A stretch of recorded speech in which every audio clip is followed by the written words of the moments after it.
L'avantage d'être un développeur, c'est qu'on n'a pas besoin d'un setup à 3000 € ou à 3500 €. Il suffit tout simplement d'avoir les bons logiciels, comme un bon artisan, d'avoir les bons outils. Dans cette vidéo, je vais tenter de te présenter 10 outils qui pour moi sont indispensables pour le développeur, qui te donneront un peu ce qu'il faut comme outil pour aller du back au front, c'est-à-dire du développement côté serveur jusqu'au développement côté client. Parmi ces applications, tu trouveras les applications les plus répandues, celles qu'on va retrouver le plus souvent dans le monde du développement, celles qui sont liées aux bonnes pratiques de développement et bien entendu, je vais t'expliquer pour chacune d'entre elles pourquoi je les utilise, en quoi elles me sont utiles et quelle est leur plus-value en quelque sorte. La première de ces applications, en fait, c'est tout simplement Sublime Text. Sublime Text, en fait, je l'ai choisi plutôt que Notepad parce que Sublime Text a la particularité d'être très léger. C'est vraiment, on peut même le mettre sur une clé USB, c'est quelque chose que j'ai moi personnellement toujours sur une clé USB pour pouvoir, lorsque voilà, on me demande de dépanner quelque chose sur un ordinateur, de regarder un bout de texte, c'est vraiment un éditeur de texte basique vraiment, qui est vraiment très léger et qui en plus de ça a une coloration syntaxique en fonction des langages, il reconnaît les langages et bien entendu il a un fond sombre, ce qui est très reposant pour les yeux. Sublime Text est donc quelque chose qui est nécessaire au même titre que Notepad pour ouvrir en fait des fichiers texte rapidement, voir ce qu'il y a dedans, mais il a l'avantage d'être beaucoup plus léger alors que Notepad m'a fait beaucoup de fois arracher des cheveux parce qu'en fait il rame énormément au fur et à mesure du temps, au fur et à mesure des installations, alors que Sublime Text est vraiment léger. Il a juste un petit truc qui fait que régulièrement il demande de s'abonner et de en fait payer, mais la version gratuite est amplement suffisante et avec ces fenêtres qui sont intempestives, en fait elles viennent au bout de, je sais pas moi, une vingtaine ou une trentaine de sauvegardes. On va vous demander est-ce que vous voulez vraiment garder la version gratuite ou passer à la version payante. Il suffit juste de dire non, je reste sur la version gratuite. Ensuite, le deuxième outil, ce sera un outil de virtualisation. J'en ai déjà parlé dans la vidéo dans laquelle j'explique comment avoir son VPS perso, en réalité sa machine virtuelle perso. Et donc il y a deux logiciels sur le marché qui se concurrencent. Il y a VMware, Workstation Player, et il y a le logiciel d'Oracle pour virtualiser des machines qui est Oracle VM VirtualBox. En fait, de ces deux logiciels-là, je préfère le premier. Il faut savoir que le second permet de virtualiser plusieurs machines sur son ordinateur. Donc si on veut par exemple créer un réseau de machines virtuelles, il faut privilégier VirtualBox. Mais VMware étant utilisé beaucoup plus souvent dans le monde professionnel, il y a tout un environnement avec des logiciels qui permettent de virtualiser des machines et ensuite de les expédier sur des environnements de virtualisation beaucoup plus complexes, qui font que voilà, je privilégie VMware, mais les deux logiciels sont vraiment pour moi incontournables et à connaître. Ensuite, le troisième logiciel, c'est un logiciel, en fait je dirais c'est deux logiciels, et on les a déjà vus également dans la vidéo administrer son serveur perso. Donc sur la série administre ton serveur perso, il y a Putty en fait qui n'est plus vraiment utile depuis la version 10 de Windows, qui intègre le shell Linux directement nativement dans la ville de commande Windows. Donc on peut directement taper les commandes Linux SSH et se connecter en SSH. Mais Putty en fait est un logiciel qui permet d'ouvrir un shell, de se connecter sur un serveur distant avec un avis de commande Linux depuis une machine Windows. Donc en fait ça va permettre de prendre à distance la commande sur nos serveurs. Et bien entendu, c'est vraiment indissociable d'un autre logiciel en fait qui va toujours de pair avec, qui est WinSCP. WinSCP, ça va être un peu comme si tu connais FileZilla.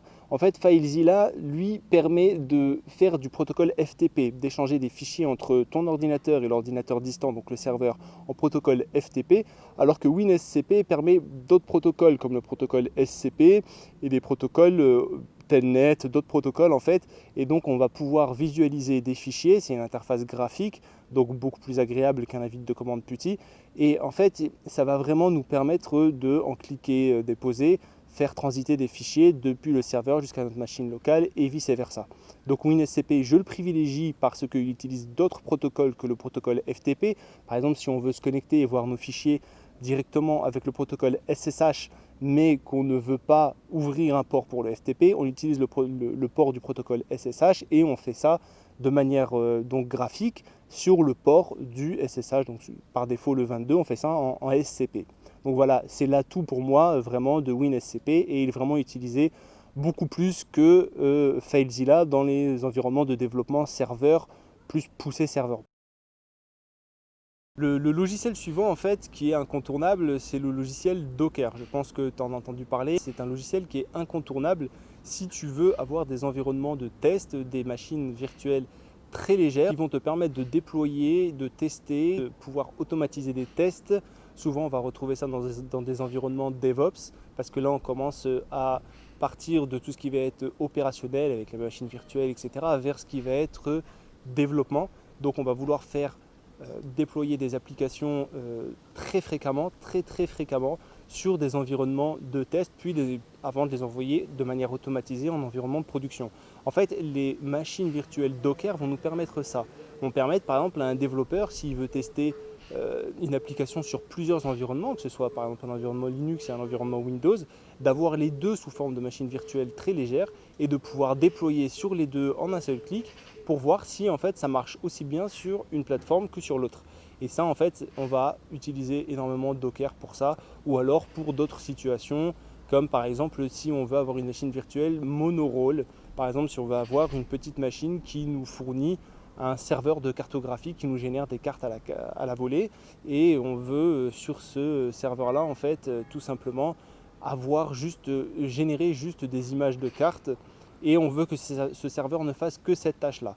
On utilise aussi énormément les Docker dans tout ce qui est environnement microservices, mais même dans des environnements très simples de développement, simples entre guillemets, on va avoir des nécessités d'avoir des environnements Docker pour pouvoir tester, comme je l'ai dit, sur différentes plateformes, ou l'application, on peut la tester dans différentes, par exemple, configurations. On peut configurer des machines de manière différente et avoir plusieurs petites machines comme ça, légères, sur lesquelles on peut tester, déployer en un clic et voir si ça marche bien, aussi bien sur une machine que sur les autres. Et donc là, comme on bascule un peu sur tout ce qui va être développement, virtualisation, architecture logicielle, on va commencer à devoir faire des maquettes. Et pour faire des maquettes, j'utilise deux logiciels. Alors le premier est un logiciel vraiment qui est en fait cliquer, déposer, où on va avoir des choses qu'on va pouvoir mettre dans une interface, en fait, tout simplement. On va pouvoir mettre par exemple des entités, on va cliquer, déposer des entités, on va avoir des champs à remplir. Donc en fait, c'est pour mâcher le travail sur des workflows, par exemple sur de l'UML, quand on veut faire des diagrammes UML, quand on veut faire des diagrammes de use case, quand on veut en fait modéliser, architecturer une application, faire un document d'architecture technique, on a besoin de ces logiciels-là. Et si on veut aller sur quelque chose de plus précis, j'utilise Inkscape.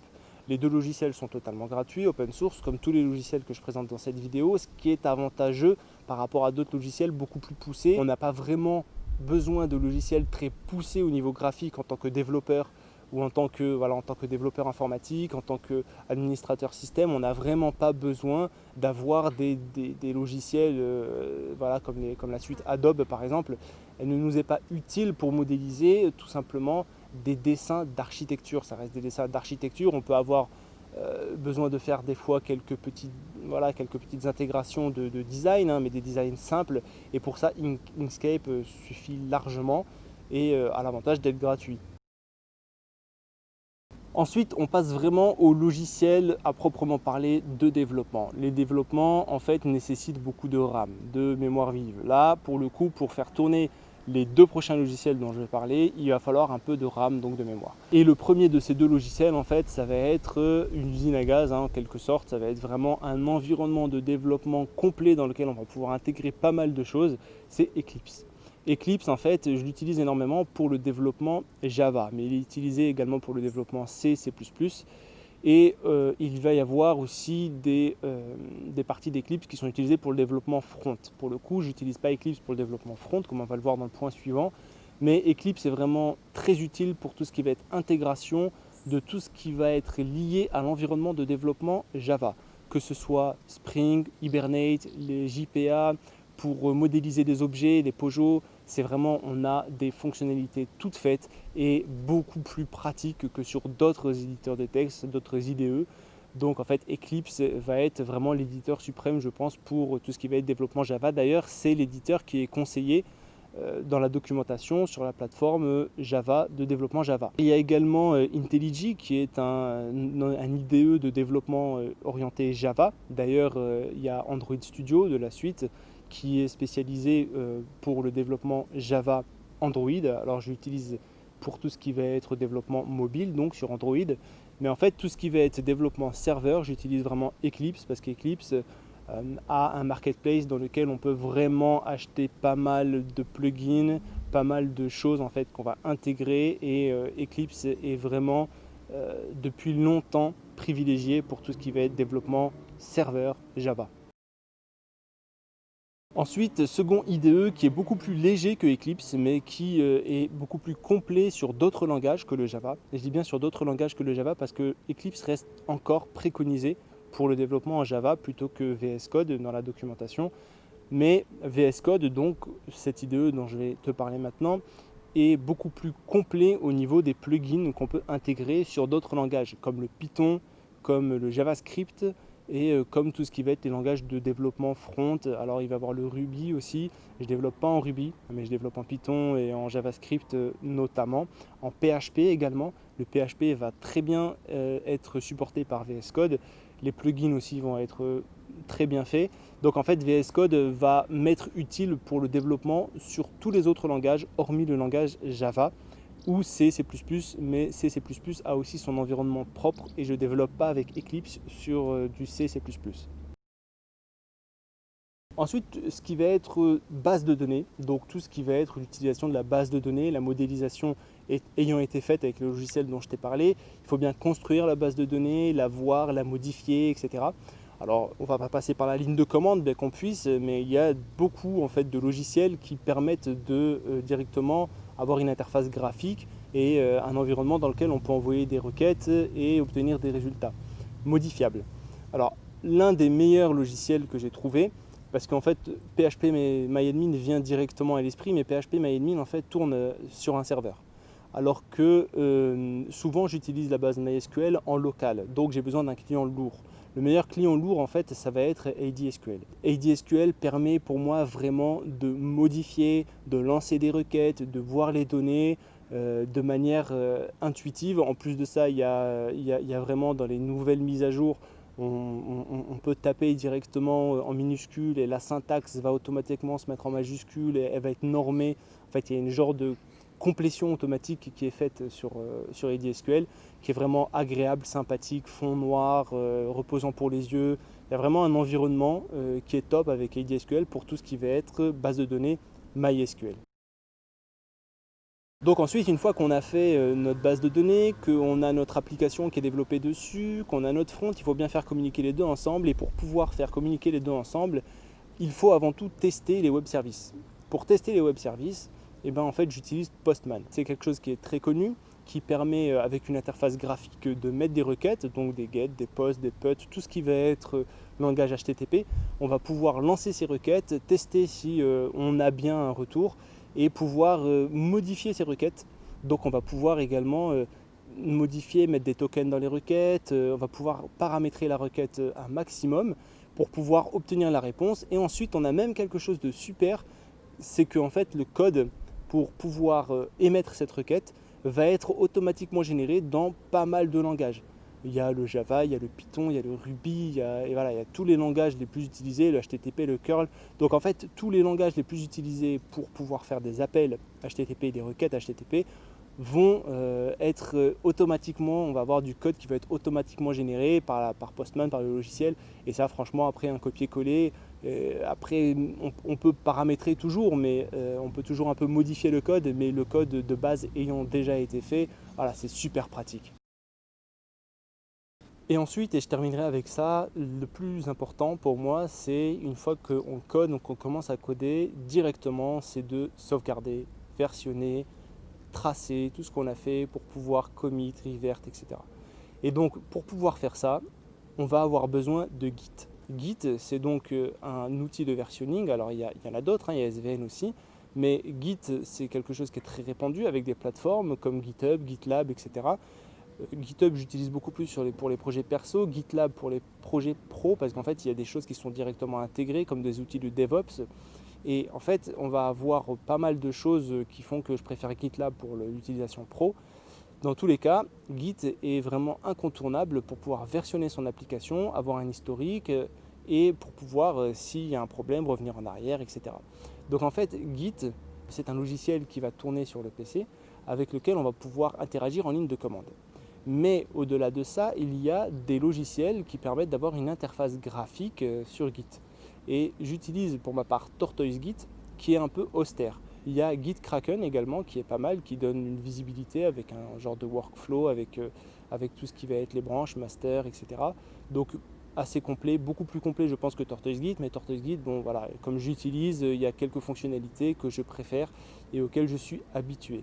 Donc ces deux logiciels-là, en fait, que sont TortoiseGit et GitKraken, sont vraiment des logiciels qui sont pour moi complémentaires si voilà, on veut avoir une bonne visibilité sur un projet, son développement, et surtout en fait avec GitKraken on peut avoir de la visibilité sur qui a fait quoi.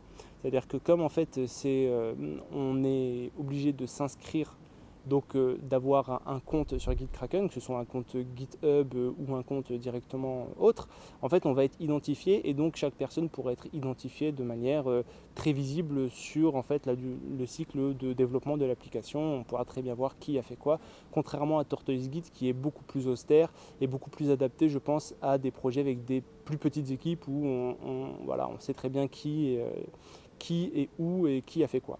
N'hésite pas à t'abonner à la chaîne, à activer la cloche pour recevoir les notifications, à mettre des pouces bleus et à commenter si la vidéo t'intéresse et que tu as aussi d'autres applications peut-être que tu aimerais mettre à profit, que tu aimerais partager avec nous. N'hésite pas à les mettre dans les commentaires de la vidéo et à me dire ce que tu penses des applications dont moi je viens de parler.